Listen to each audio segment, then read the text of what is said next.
I don't Enryo because I'm scared of appearing rude. I Enryo because there is greater joy in seeing someone else savor the last piece of sushi than if I were to eat it myself.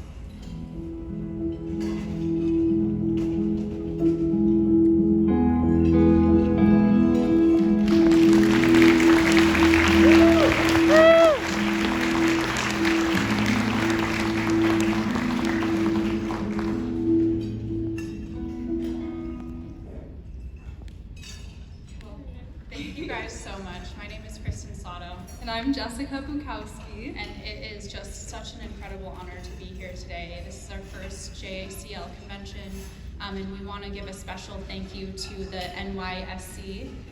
Even though this was made 2020, we have the opportunity now, 2 years later, to partake in this. Also, thank you to Sam for making the toughest act to follow. I'm gonna try to channel you while I give this speech so I don't shake. Anyways, so a little bit about us. We actually are really grateful to be here for our first convention, especially since we both come from a predominantly white community. So we've never really had the opportunity to celebrate our Japanese American culture and history, and so this is very special to us. Yes.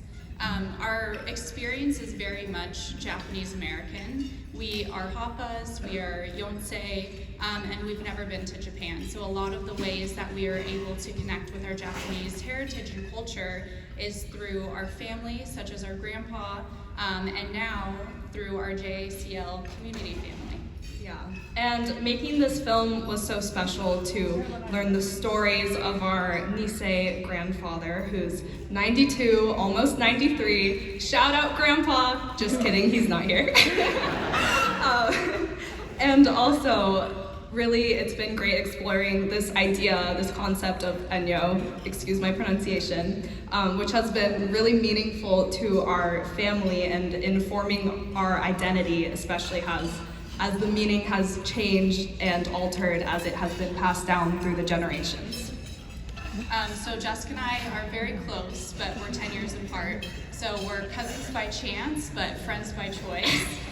So this gave us an opportunity to spend a lot of time and be very creative during the pandemic when a lot of things seemed to be very closed down and shut off. And it also gave us the opportunity to explore more about our grandfather's experience. We just had a conversation this morning around how some of the Nisei generation don't really share all of their experiences. So we just got to learn a lot more and dig a little bit deeper.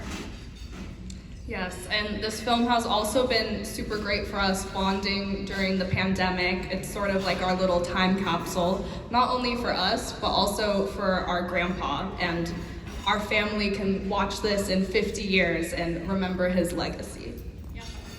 So our biggest acknowledgement is to our grandfather. As you can see, we created a little slideshow to give you a sneak peek of what he looks like. He doesn't look like the paper on our film, so he hasn't aged a bit. He still knocks a good punch and is very feisty. Next slide. So just a little sneak peek. He still golfs today, and he goes golfing with my dad every Friday and still sometimes beats him.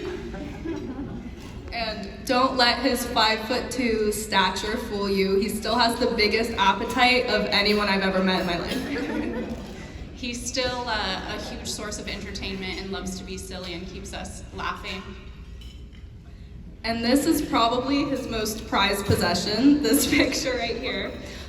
He's not great with technology, but he still found a way to print out this bottom photo and put it on a poster that's really big in his house. And he found some creative ways of wearing some PPE during the pandemic. So this is one of our favorite pictures. So the last slide and we'll wrap it up. So this whole thing in summary, we don't want to take any time with him for granted. And it's made apparent that it's our responsibility now to continue the legacy and pass down these lessons from the Nisei generation. So thank you guys so much again. Thank you.